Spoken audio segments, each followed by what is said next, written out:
नमस्कार, समय सन्दर्भमा स्वागत छ। म भूपाल लुइटेल।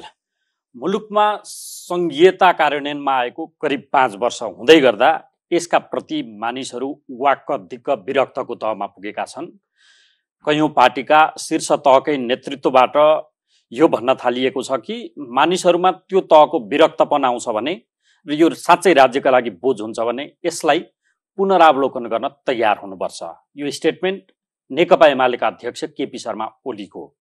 उहाँ सँगसँगै उहाँसँग निकट रहेका कयौं नेताहरूले त पटक पटक भन्दै आएका छन् सङ्घीयता नेपालका लागि काम छैन, स्थानीय तहलाई बलियो बनाऊ, केन्द्रमा एउटा सङ्घीय सरकार राखौँ, बिचको काम छैन। विचारभन्दा माथि देशको विचार राख्नेहरूको कुरा वा चित्रबहादुर केसीकै कुरा, सङ्घीयता देशका लागि गलपासो भनिरहेका छन्। घुमिफिरी नेताहरू रुम्जाटार भने जस्तो फेरि एकपटक अब सङ्घीयता गलपासो नै भयो, सङ्घीयता हटाउँ भन्ने तहमा त पुग्दै छैनन्। किन वात्तै यो बेला सङ्घीयता आवश्यक छैन, अब यसलाई पुनरावलोकन गरौँ भन्ने मागहरू बढे। यसका पछाडिका कारणहरू आज हामी खोट्याउने प्रयत्न गर्नेछौँ। बलियो बनाउनु पर्छ भने कहाँ कहाँ कमजोरी भएको छ, बलियो कसरी बनाउने, साँच्चै हाम्रा लागि आवश्यक छ या यो लहरको विषय वा आन्दोलन थमथमाउनका लागि राज्य कोषले गरेको यति ठुलो लगानी थियो, यिनै विषयको सेरोफेरो रहेर आज हामी सङ्घीयता सम्बन्धीका एकजना विज्ञ राष्ट्रिय सभाका सदस्य डाक्टर खिमलाल देवकोटासँग कुराकानी गर्दैछु। स्वागत छ तपाईँलाई। धन्यवाद, नमस्कार। पृष्ठभूमि मैले बताएर सुरुवात मेरो प्रश्न यो छ कि अब सङ्घीयता देशले थेक्दैन, यसलाई पुनरावलोकन गरौँ भन्ने तहमा आम मान्छे, त्यसलाई प्रतिनिधित्व गर्ने नेता समेत पुगिसक्यो। कारण के होला? अब यसका दुई तीनवटा कुराहरू गर्छु मैले। सुरुवाती चरणमा जुन तपाईँले प्रश्न गर्नुभएको छ, सङ्घीयता एउटा गलपासो भयो होइन, मानिसहरूमा विरक्ति भयो भन्नुभएको छ है। मलाई चाहिँ के लाग्छ भने मैले पटक तपाईँसँग अन्तर्वादन पटक मैले के भनेको छु भने यो सङ्घीयता भनेको पनि एउटा विकेन्द्रीकरण हो भन्ने गरेको छु मैले। किनभने हिजोको हाम्रो विकेन्द्रीकरण कानुनी विकेन्द्रीकरण थियो, त्यो कानुनी विकेन्द्रीकरणलाई चाहिँ कतिपय चाहिँ उल्लङ्घन गरियो, त्यसको पालना गरिएन। जस्तो मैले भन्न खोजेको के हो भने हिजो जिल्ला विकास समिति जीविसा पनि थिए नि, जीविसा थिए, गाविसा थिए, नगरपालिकाहरू पनि थिए। विशेष गरी जीविसाले पनि एउटै काम गर्ने, अनि त्यो जिल्ला सदरमुकामभित्र रहेका अरू विषयगत कार्यहरू चाहे शिक्षाको, स्वास्थ्यको, सडकको, खानेपानी तिनीले पनि त्यही काम गर्ने, पालिकामा पनि त्यही भयो। त्यस कारण हामीले एउटा निक्षेपण गरौँ न, एउटा निक्षेपण गरेर एउटा डिभोल्युसन सम्बन्धी हामीले कानुन पनि बनायौँ, तर लागू हुनै सकेन कि। अब चाहे त्यो प्राइमरी एजुकेसन हो, प्राइमरी हेल्थ होस् होइन, चाहे लाइफ स्टक, रुरल रोड्सहरू सबैलाई एउटा निक्षेपण गर्नुपर्छ, तल पठाउनुपर्छ भन्ने हो। त्यो विकेन्द्रीकरणको सिद्धान्त अनुसारको त्यो कानुन पनि लागू भएन। र मैले यो विषय यहाँ किन जोड्दैछु भने र हिजो हामीले कानुनी विकेन्द्रीकरण हामीले लागू गर्न खोजेको, प्रयास गरेको सफलै भएनौँ हामी। त्यसकारण यसले हामीले बुझ्नुपर्ने कुरा के हो भने र सफल भएन कि सफल हुन दिएन, मैले यही कुरा गर्दैछु। किनभने हामीले लागू गर्न खोजेको सफल हुन दिएनन्, कि कसले दिएनन् के कसो भन्ने कुराहरू हामी छलफल गरौँ। जहिले तपाईँले सङ्घीयताको कुरा गर्नुहोस्, मैले चाहिँ के भन्न खोजेको छु भने त्यो कानुनले कस्तो भने हामीले बुझ्नुपर्ने कुरा के हो भने हिजो हामीले जनताको यसले हामीले बुझ्नुपर्ने कुरा जनताको घर दैलोसम्म सर्भिस पुर्याउने हो क्या, डेलिभरी। यो सङ्घीयता चाहिँ हामीले के हो भने एउटा साधन हो क्या, एउटा मिन्स हो क्या होइन। यस्तो छ यो मामिलाको, यो एउटा थेसिस जस्तो हो होइन, कुन कुराको परिणाम दिने भनेर त्यो अनुसारको पुष्टि गर्ने प्रमाणहरू खोज्दै जाने नै भयो। तपाईँ यसको सकारात्मकै मात्रै पाटो देख्ने एउटा पक्षपाती भएको हिसाबले तपाईँका कोण त्यो अनुसारका प्रश्न आउलान्। तर सङ्घीयता र मेरो देशको गणतन्त्र पितृको पनि उद्धार गर्नका लागि बजेट छुट्याउने तहमा पुग्छ भने, अनि सडकमा सर्वसाधारण त्यसका विरुद्ध आन्दोलन गर्ने तहमा पुग्छ भने खास अर्थमा यो सङ्घीयता के काम? मैले त गलत भनिसकेको छु। जस्तो तपाईँले मानुस् न, मैले यसका राम्रो कुराहरू राम्रो भन्नै पर्छ होइन। तपाईँले कस्तो छ भने नि, तपाईँले फुलको आँखाले हेर्नुभयो भने त्यो फुलै हुने भयो होइन, काँडा आँखाले हेर्नु भने काँडै जस्तै हो कि। कस्तो छ भने मैले यसका राम्रा कुराहरू राम्रो भन्ने गरेको छु होइन, नराम्रो कुराहरू नराम्रो भन्छु पनि बनाएको छु। जस्तो तपाईँले नराम्रो कुरै कुरा गर्नुहुन्छ भने मैले जस्तो अहिले प्रदेशमा धेरै मन्त्रालय चाहिँदैन, धेरै मन्त्री चाहिँदैन, म आफूले धेरैचोटि बोलेको छु, धेरैचोटि लेखेको छु। जस्तो हामीले गल्ती गऱ्यौँ, हाम्रो संविधानमा प्रदेश सभाको 20% मन्त्री हुने भनेर हामीले लेख्यौँ होइन, तर त्यसलाई 10% ल्याउनुपर्छ भनेर मैले आफैले पटक भनेको छु, तपाईँसँग पनि भनेको छु हो। र धेरै इन्स्टिट्युसनहरू चाहिँदैन, यहाँ भन्नुपर्ने स्ट्रक्चरहरू बनाएको छ नि हामीले होइन। के कस्तो भने अघिकै प्रसङ्गमा मैले तपाईँको सुरुको प्रश्न र अहिले सँगसँगै लान खोजेँ मैले। यो यसले के यसले खोजेको चाहिँ के हो भने चाहे त्यो जुनसुकै शासन व्यवस्था होस् कि जुनसुकै शासन व्यवस्था होस् मैले भन्न खोजेको के हो भने यो शासन व्यवस्था त एउटा साधन मात्रै हो क्या त्यो साध्य भनेको त्यो विकास हो समृद्धि हो सुशासन हो क्या र यहाँ यो शासन व्यवस्था जस्तो 5 वर्ष शासन तपाईँले अघि होइन पहिला पनि 2/3 सरकार बन्यो हो 2/3 सरकार 3.5 वर्षसम्म बस्यो यो सरकार पनि 1 वर्ष भइसक्यो होइन त्यसकारण यो शासकहरू जो सत्तामा बसे उनीहरूले जनतालाई न विकासको अनुभूति राम्रोसँग दिलाउन सके न सुशासनको अनुभूति दिलाउन सके न समृद्धिको अनुभूति दिलाउन सके चाहे यी सबै कुराहरू अनि अरू सँगसँगै स्थायी शान्तिको कुरा पनि गर्छ कि यसले गर्दाखेरि त्यसकारण यो एउटा हाम्रो संविधानको प्रस्तावनामा के लेख्यो भने अल्टिमेट गोल भनेको त्यहीँ जाने हो क्या त्यहाँ हाम्रो समृद्धि हो म तपाईँलाई एउटा उदाहरण दिन्छु मैले पटक पटक यो विषय उठान गरेको छु जस्तै भर्खरै म तपाईँको टेलिभिजनमा पटक पटक आएको छु अरू टेलिभिजनमा पटक पटक जान्छु आज चाहिँ मलाई के भन्नुभयो भने हाम्रो तपाईँकै गुरुजीले ड्राइभरले के भन्नुभयो भने म 10 वर्ष जति भयो यो बाटो हिँडेको खोइ बाटो बनेको भनेर मलाई क्वेसन गर्नुभयो क्या अब हेर्नुहोस् न नागरिकले के भन्लाहरू छ उहाँले त्यसो भन्नुभएको छ भने नागरिकले के भन्ला मैले यो प्रश्न म भैँसेबाटोबाट यहाँ आउँदैछु त्यो बाटो किनभने नागरिकले के खोज्छ भनेपछि बाटो खोज्छ तपाईँ मदन किशन श्रेष्ठहरू बाटो बनाऊ भनेर होइन ब्यानर लिएर बस्नुपर्ने अनि भक्तपुरको त वडा अध्यक्ष चाहिँ हो अनि ऊ बाटो बनेन है भनेर चाहिँ वडा कारले त्यहीँ राखेर बनाउनु पर्ने अनि हामीले खोजेको यो हो कि नागरिकले खोजेको यो अनि पारदर्शिता परिणाम खोज्यो नागरिकले खोज्यो भनेको यही हो म आफै पनि कति पटक पटक बनाएको छु कि म पनि पटक पटक यी कुराहरू हामीले भनेपछि होइन बिरालो कालो होस् वा सेतो त्यसले मुसा मार्दै भयो भन्छन् नि होइन उदाहरण भनेपछि सारमा चाहिँ राज्य व्यवस्था संरचना जेसुकै होस् जनतालाई चाहिएको त विकास र परिणाम हो यदि विकास र परिणाम चाहिएको भने त कम खर्चिलो राज्यलाई बोझ नहुने किसिमको व्यवस्थामा हामी अब किन रिभ्यू नगर्ने भन्ने तहमा त पुरो त अब होइन तपाईँ त कानुनको विद्यार्थी पनि हो मलाई लाग्छ तपाईँले थेसिस पनि यही विषयमा संहिता लगायतको विषयमा गरिराख्नु भएको छ है तपाईँ पत्रकारिता राम्रोसँग लेख्नुहुन्छ पढ्नुहुन्छ होइन यो विषयमा एकदमै एडभोकेसी पनि गरिराख्नु भएको छ हामीले बुझ्नुपर्ने के हो भने शासन व्यवस्था वास्तवमा कुनै पनि खराब हुँदैन क्या कुनै पनि शासन व्यवस्था है चाहे त्यो एकात्मक होस् चाहे सङ्घात्मक होस् है चाहे गणतन्त्र जेसुकै होस् तर शासकहरू कस्ता भए भन्ने कुराहरू महत्त्वपूर्ण तपाईँले संविधान राम्रो संविधान लेख्नु भएको छ तर त्यो संविधानको पालक चाहिँ खराब भयो त्यसले संविधानको त्यो छिद्र खोजेर त्यो छिद्रलाई चाहिँ टाल्ने हो कि त्यो छिद्रभित्र हात्ती छिराउने त्यसकारण यो पाटो महत्त्वपूर्ण हो त्यसकारण मैले भन्न खोजेको के हो भने हामीले तपाईँले सुरुमा जुन जजसको जे नाम भन्नुभयो त्यसकारण उनीहरूले ठुलो अवसर पाएका थिए मुलुकमा ठुलो अवसर पाएका थिए त्यसकारण त्यो अवसर अनुसार काम गर्न सकेन जस्तो मैले तपाईँ डेलिभरी हो क्या मानिसले खोजेको सर्भिस हो नि जस्तो मानिस इफेक्टिभ सर्भिस खोज्यो क्वालिटी सर्भिस त्यसमा संरचना रिभ्यू गर्ने कि संरचना रिभ्यू जस्तो तपाईँले ल मानौँ ल माने ल मैले संरचना रिभ्यू गर्ने कि व्यक्ति रिभ्यू त अब यस्तो छ तपाईँले संरचनाको रिभ्यू कुरा गर्नुभएको छ म माने तर यहाँ हेर्नुहोस् न तपाईँ अलिकति हेर्नुहोस् न तपाईँ हामी राणा शासनदेखि हेरौँ हामीले 104 वर्षको राणा शासन हेरौँ राणा शासनलाई गाली गरी चाहिँ हामीले के ल्यायौँ शासनमा प्रजातन्त्र ल्यायौँ हो अनि प्रजातन्त्रलाई गाली गरेर हामीले के ल्यायौँ 17 सालमा के ल्यायौँ पञ्चायत ल्यायौँ अनि पञ्चायतलाई एकदम गाली गऱ्यौँ हामीले पञ्चायतलाई गाली गरेर 46 सालमा के ल्यायौँ अर्को डेमोक्रेसी लिएर आयौँ अनि त्यो डेमोक्रेसीले गाली गरेर के आयो अर्को ज्ञानेन्द्रले अर्को शासन भयो पछि फेरि किन हामी एकपछि अर्को शासन होइन शासन व्यवस्थामा मुभ गरेका छौँ कि त्यसले गर्दाखेरि यो कस्तो भने नेपाल चाहिँ एउटा प्रयोगशाला जस्तो भयो क्या मैले भने प्रयोगशाला भयो मानुस् न माओवादीहरू 51-52 मा उनीहरू जनयुद्धमा गरे होइन सशस्त्र आन्दोलन गरे तपाईँले 52 पछिको घटनाक्रमहरू यसो हेर्नुहोस् त एउटा संविधान तपाईँले भत्काएर अर्को संविधान ल्याउन थाल्नुभयो भने प्रयास गर्ने 20 वर्ष लाग्छ कि ल माने मैले ठिक छ ल तपाईँले ल यो संहिता चाहिँदैन ल ठिक छ ल होइन हामी जान खोजेको चाहिँ क्या हो भन्नुहोस् त हामीले फेरि कुन शासन व्यवस्था खोजेको फेरि संविधान अर्को बनाउनु पर्छ पर्दैन अनि समाजको कुनै अर्को सोसाइटीको कुनै वर्ग अथवा कुनै राजनीतिक दलले मुलुकमा आगो नबाल्ला भनेर हामी कसरी भन्न सक्छौँ भन्नुहोस् त त्यो जनयुद्ध पनि तपाईँ हेर्नुहोस् न माओवादी जनयुद्ध पनि आखिर सुरुवात त एउटा व्यक्तिबाट होइन केही थोरै समूहबाट सुरुवात भएको त नि देशभरि आगो बलेको बलेन मधेस आन्दोलन भयो कि भएन हेर्नुहोस् त सिङ्गो मधेसमा आगो बलेको बलेन अनि 62-63 को आन्दोलन भयो भएन त्यसकारण हामीले के गर्यौँ तपाईँले अघि पनि मलाई प्रश्न गर्नुभएको छ फेरि पनि त्यही प्रश्न गर्नु होला माथिको एकाइ राख्ने तलको एकाइ राख्ने हो अनि हिजो तलको एकाइ थिएन र गाविस जीविस नगरपालिका हिजो थिएन एकात्मक व्यवस्थामा थिएन अनि किन 20-20 वर्षसम्म स्थानीय त्यो बेला हामी स्थानीय निकाय भन्थ्यौँ किन 20-20 वर्षसम्म स्थानीय निकायको चुनाव भएन भन्नुहोस् त किन स्थानीय निकाय गाविस सचिवको घरमा मात्रै चले किन मानुस स्थानीय निकायहरू कति गाविस सचिवहरू पनि सदरमुकाममा बस्नु पर्यो भन्नुहोस् त हो यसको उत्तर त हामीले खोज्नु पर्छ पर्दैन के भने हामीले स्वीकार गरेका छौँ क्या, यो मुलुकमा जाति विभेद पनि छ, वर्गीय विभेद पनि छ, क्षेत्रीय विभेद पनि छ होइन, अनि होइन भौगोलिक सबै खालका विभेद छ। यहाँ यो सबै खालको विभेदको अन्त गर्नलाई भनेर हामी यो व्यवस्थामा गएका छौँ, यो संविधान जारी गरेका छौँ, संहितामा गएका छौँ भनेर हामीले स्वीकार गर्यौँ त प्रस्तावनामा। 5 वर्षको शिशु अवस्थामा यसलाई अब पुनरावलोकन गरौँ भन्ने तहमा पुग्नुको अर्थ चाहिँ के हो त? यो मैले भने अब बोल्न पाइन्छ, लेख्न पाइन्छ, होइन संहिता चाहिँदैन, संहिता चाहिन्छ, बोल्न पाइन्छ भने त रिभ्यू गर्न पनि भन्न पनि पाइयो हो।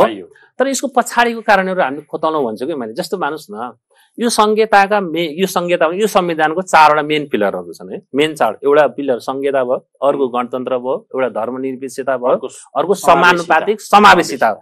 तपाईँ संहिताको एउटा त्यो 4वटा पिलरको एउटा घर हो यो संविधान भनेको। त्यो घर हेर्दाखेरि सबै चिज त्यहाँ देखिन्छ। तपाईँले संहिता त्यहाँबाट निकालिदिनुहोस् त, अन्त घर त गर्ल्याङ गुल्लुम ढल्छ। मैले गर्ल्याङ गुल्लुम ढल्छ भने संविधान ढल्छ के।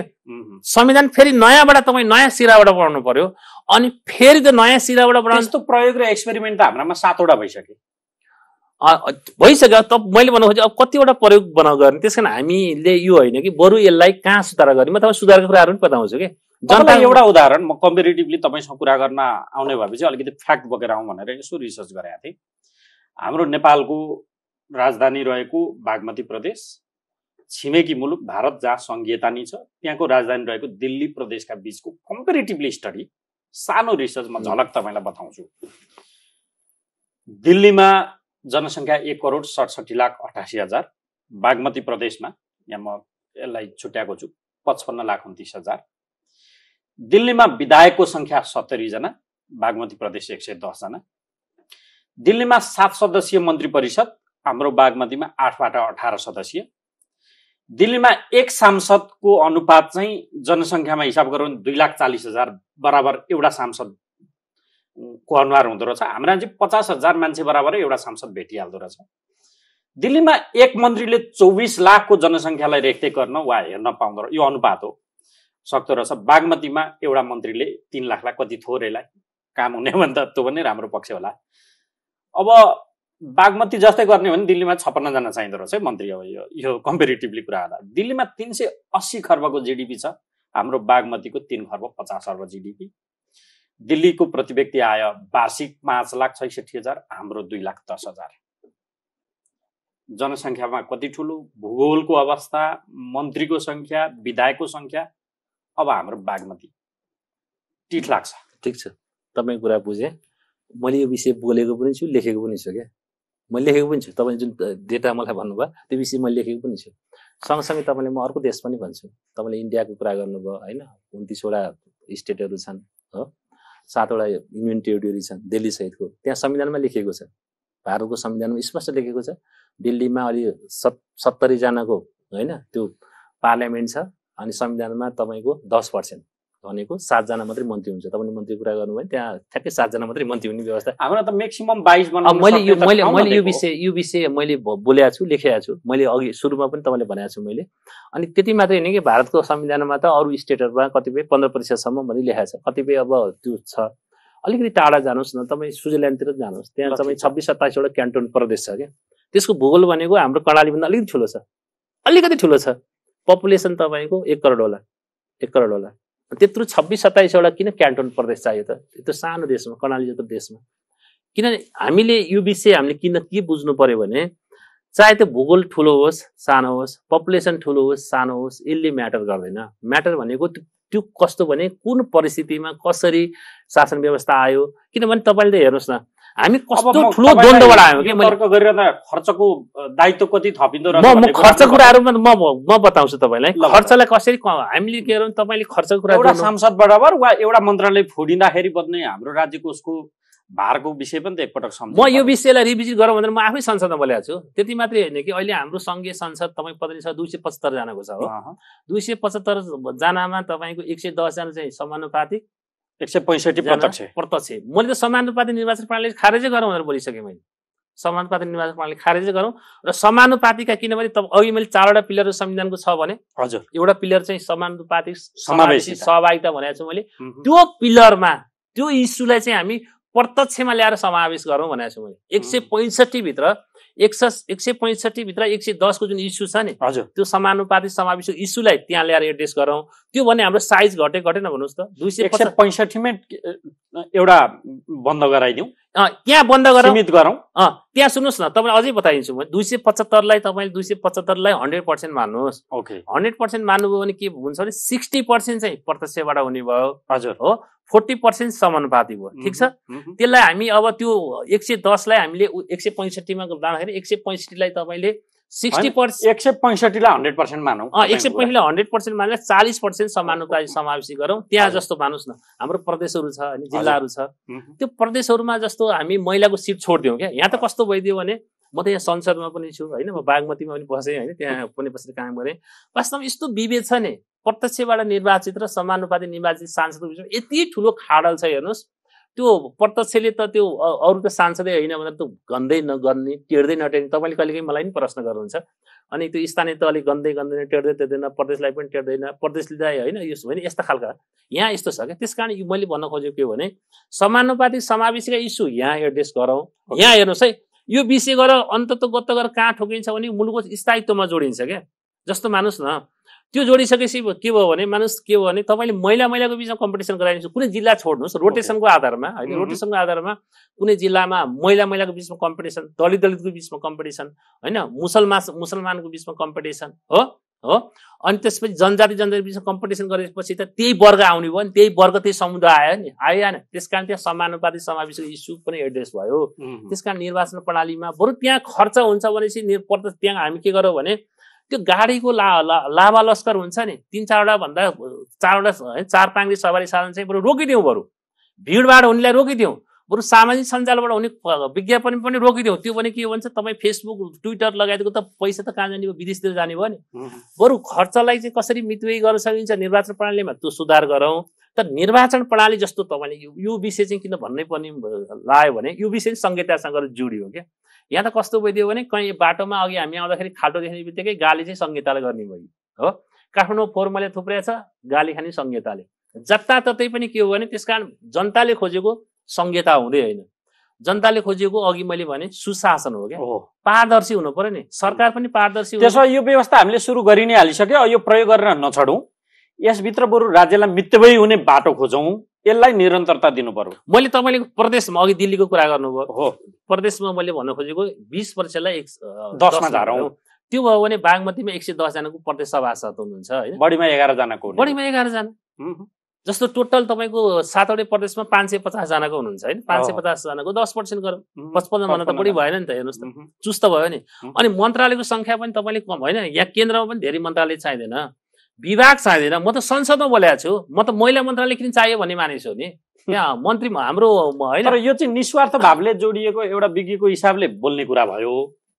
तर जो राजनीति गर्छ नि त्यसलाई राजनीतिलाई त उसको सँगसँगै जीवन निर्वाहको पाटो पनि बनाएको छ, उसले परिवार पाल्नु पर्यो, आफन्त भरण पोषण सब चिज त गर्नुपर्ने मान्छेले त त्यसलाई तपाईँकै तहरबाट त सोचिदिएको भए आज पितृका नाममा ट्रस्ट बनाउन पनि पैसा लगानी गर्थ्यो होला र कसैले होइन। गण्डकीमा एकदम समस्या भयो है, समस्या भयो, गलत गर्नुभयो। मैले भनेको छु कतिपय प्रदेशहरू पनि कतिपय यही भएर हामीले चाहिँ राष्ट्रिय सभामा एउटा संहिता सम्बन्धी संकल्प प्रस्ताव हामीले पेश गरेका छौँ होइन। अनि यो अहिले हामी अध्ययनको क्रममा पनि छौँ। यो सतहमा आएका जे जति समस्याहरू हामीले सुनेका छौँ, कतिपय कुराहरू उपलब्धि पनि भएको छ कि। तपाईँले हेर्नुहोस् न, सँगसँगै यसलाई पोजिटिभ कुराहरू पनि हेरौँ न। जस्तो मानुस् न, हिजो द्वन्द्वको कारणले मान्छे थातथलो छडे, अहिले होइन छोडेर हिँडे, सबै गाउँघर फर्केका छन्। हिजो कस्तो हेर्नुहोस् माइग्रेसन भयो होइन, त्यही द्वन्द्वको कारणले मान्छे होइन सबै फर्केका छन्। सर्भिस जनताको घर दलीसम्म पुगेको छ कि छैन यसो हेर्नुहोस् त। हिजो सदरमुकाममा केन्द्रीय जति विषयगत कार्यालय अफिसहरू थिए, अहिले त कहाँ तपाईँ जीबीसम्म कत्रो भिड थियो हिजो, कहाँ गयो त्यो भिड त पालिकासम्म गएको छ होइन। अनि योजना तपाईँ अर्को हेर्नुहोस् न, यो व्यवस्थासँग जोडेर आएको अर्को ठुलो कुरा हेर्नुहोस् न। हिजो 10 लाख पनि प्रयोग गर्न होइन, रिसोर्स मोबिलाइज नगर्ने पालिकाहरूले त अहिले अरब प्लस रिसोर्स मोबिलाइज गरेका छन्। तपाईँ दुईटा कुरा बताइदिनु त, मसँग समय त अब तपाईँ गफ गर्दा गर्दै कति छिटो बितिसकेछ। एउटा यो खारेज गर्नुपर्छ, पुनरावलोकन गर्नुपर्छ भन्ने बढ्दो आवाज, अर्कोतिर केपी ओली उहाँसँग नजिक रहेका मानिसहरूले बारम्बार काम छैन भन्ने जस्तो गरेको आशय व्यक्त गरिरहेछन्। त्यसको पछाडिको अन्तर्य के छ? मलाई के लाग्छ भने त्यसको अन्तर अब यो एउटा कस्तो हुन्छ नि, अब मार्केटमा एउटा फन्डा फालिदिइसकेपछि त्यो फन्डाको पछाडि, किनभने अहिले तपाईँले त पब्लिक मास हेर्नुभयो भने त संहिताको विरोधी मासै देख्नुहुन्छ नि, त्यस कारण यो मासलाई छोप्न सक्यो भने भोलि चुनावमा जितेला बहुमत ल्याएला भन्ने होला। तर यो गाह्रो विषय हो कि, त्यस कारण यो गाह्रो अप्ठ्यारो विषय हो। त्यस कारण हामी फेरि अर्को द्वन्द्वमा जान्छौँ क्या। कति ठुलो तपाईँ हेर्नुहोस् त 10 वर्ष ठुलो द्वन्द्वबाट आयौँ हामी। मधेस आन्दोलनमा कति मानिसहरू विस्थापित भए। कम्ती मुलुकमा एउटा स्थायित्व छ, दुईटा बाटो हुने भयो। हामीले राज्यलाई कंगाल बनाउने भन्ने रह्यो नि त, कुन रोज्ने? त्यसकारण एउटा राज्य कंगालको अप्सन रह्यो, एउटा द्वन्द्व होइन। त्यसकारण अब तपाईँले मान्नुहोस् न, यो कंगाल, तपाईँले जुन कंगालको शब्द प्रयोग गर्नुभएको छ नि, त्यो धेरै मन्त्रालय भए, धेरै मन्त्री भए, धेरै विभाग भए, धेरै कर्मचारी भए होइन, अथवा धेरै सेना, धेरै प्रहरी किन चाहियो मलाई पनि भन्नुहोस् त। त्यसकारण कहाँ कहाँ कटौती गर्नुपर्छ, इन्स्टिट्युसन कम गर्नु, त्यहाँ गरौँ न, चुस्त बनाऊ क्या, यसलाई चुस्त बनाऊ होइन। त्यसकारण सेवा सुविधा भत्ता के दिएको छ त्यो पनि कम गर्यो भयो, त्यो पनि घटाइदियो भयो। जनतालाई सर्भिस दिनु पर्यो, त्यस कारण सर्भिसलाई हामीले प्राथमिकता राखौँ। त्यस कारण जनताको घर दैलोसम्म सर्भिस पुगेको छ। केले भन्नुहोस् त, तपाईँले स्थानीय तहको कुरा मात्रै गर्नुभयो। स्थानीय तह अहिले बलिया भएका छन् होइन, अधिकार सम्पन्न भएका छन्, त कोसँग जोडेर? यो संहितासँग जोडेर हो कि होइन? अघि मैले त्यसो भए 20 वर्षसम्म किन यहाँ स्थानीय तहको चुनाव भएन पहिला, यो विषय पनि छलफल बहस गरौँ।